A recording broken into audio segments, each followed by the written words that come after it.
This, my friends, is the Aprilia RS660, and it's a bike that I would say has got rave reviews, plenty of awards, and a lot of people who like it. Thing is though, it's a couple of years now since it was launched, and this is actually my first opportunity to ride one. I'm at Superbike Factory at Donington. They've got one that's pretty much new in stock, and so today I finally got the chance to take it out for a spin. So, is it really as good as everyone says? Well, in this video, we'll go through all the major review categories, all the details, and at the end I'll tell you, is this the perfect middleweight sports bike?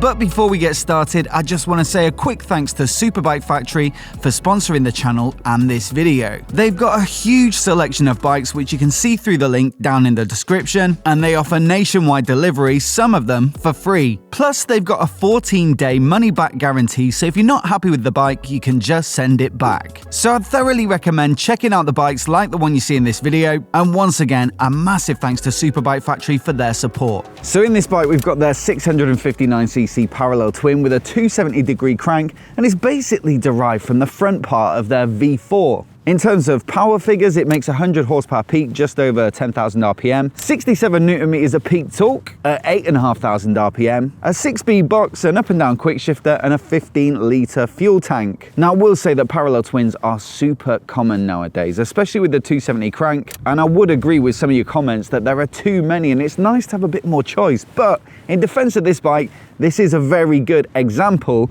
of a parallel twin. I mean, it is pretty much as you'd expect. It sounds how you'd expect. It feels grunty in the sort of low to mid range, which you'd hope for a twin. It vibes in exactly the same way as any other parallel twin with a 270 crank, but it does seem to have a little bit more pizzazz at the top end, and it really does feel like a properly quick bike, whereas something like the Yamaha CP2 just dies off a little towards the top there. Personally, I really like bikes in this sort of 80 to 100 horsepower range where you can have loads of fun with them on the road, but they're not too serious and overpowered. Everything works as it should. In the dynamic riding mode, the throttle is plenty responsive, and the up and down quick shifter works very crisply indeed. And so the only thing you could really mark it down for is not being particularly distinctive. But if you're someone who does like a parallel twin, then I'd be very surprised if you were disappointed with it.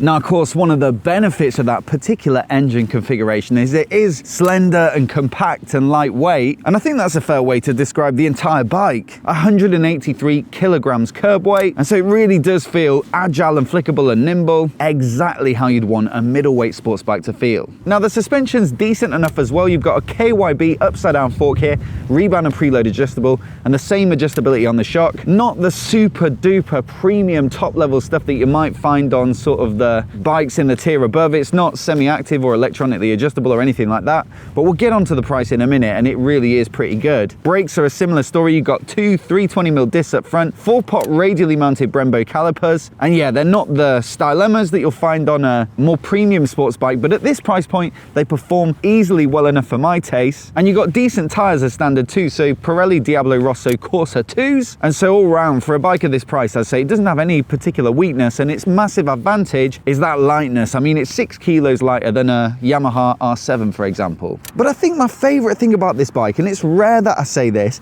is the comfort of the riding position. Generally, I'd say for road riding anyway, I'm not a massive fan of sports bikes. I'd always take the naked flat barred equivalent, so in this case it'd be the Tuono 660. But I actually jumped on this bike and straight away I was like, I could get on with this all day. Now, the seat height sits at 820mm, so it is pretty much where you'd expect it for a bike of this style. The foot pegs are a little bit sporty, but not super cramped. But I think it's the bars. They're not particularly low, and they're also not particularly far forward. And so really you can sit fairly upright when you're just crawling along in traffic. And then when things do pick up, if you drop your elbows, you still feel like it's sporty enough to enjoy it and get into the vibe of riding a sports bike. And honestly, I absolutely love it. It's probably one of the few sports bikes I'd actually consider owning for just getting around and doing general road riding. Tech-wise and features-wise, it's pretty comprehensive as well. I think when it was first announced, I was expecting it to be a little bit more simplistic because it's got to be competitive on price. But actually, you do get the TFT dash,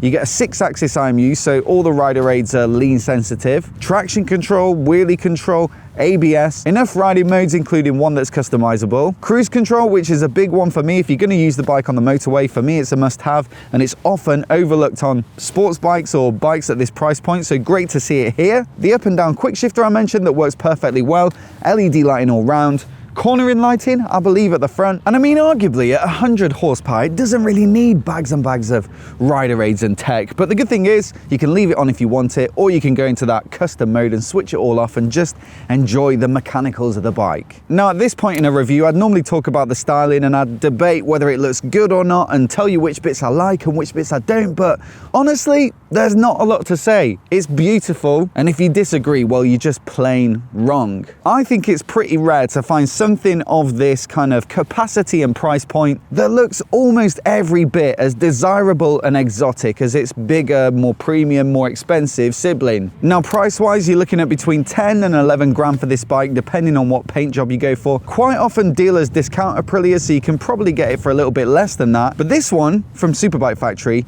it's got 360 or 70 miles on it, a 22 plate, and yet it's just under 8.5 grand. Right now, seriously, after just riding it this afternoon, I can't think of many better ways to spend £8,500. But the question was, is it the perfect middleweight sports bike? And for me, I think I'd have to say, yes. Really, on the market at the moment, the main competitors would be the Ninja 650, which is nowhere near as fun to ride or as powerful. The R7, which is a little bit more simplistic, less desirable, less good looking. And then maybe the Honda CBR 650R, which is an inline four. So if you like that inline four kind of vibe, then that's maybe one to look at. But it is quite a bit heavier than this bike, and it just doesn't do it for me in the same way. Pretty much all of the sort of super sport 600s, like the ZX6R, the R6 and CBR 600RR, you know, they're all gone now. And so out of the bunch that's left, this is easily the best looking, best techie features, best handling. Perhaps some of those other options might offer a bit more reliability. I'd have to do a bit more research on that. I can't really speak too much because I've just been riding it for the afternoon. But all round, from every other perspective, this is certainly the one that I'd go for. And for me, the biggest thing is that riding position. It feels like a big, spacious sports bike, and the bar position just has that perfect balance between enough sportiness, but also you could get on with it and ride all day. As always, I'd love to know what you think of it down in the comments below, so do let me know. And if you want to see my review of its adventure bike sibling, the Touareg 660, which I also thought was excellent, then I'm going to put it on screen here and you can watch it by clicking there now. Give it a watch, let me know what you think of it down in the comments. And if you're new here and you want to see more videos like this, hit subscribe, and I'll catch you next time.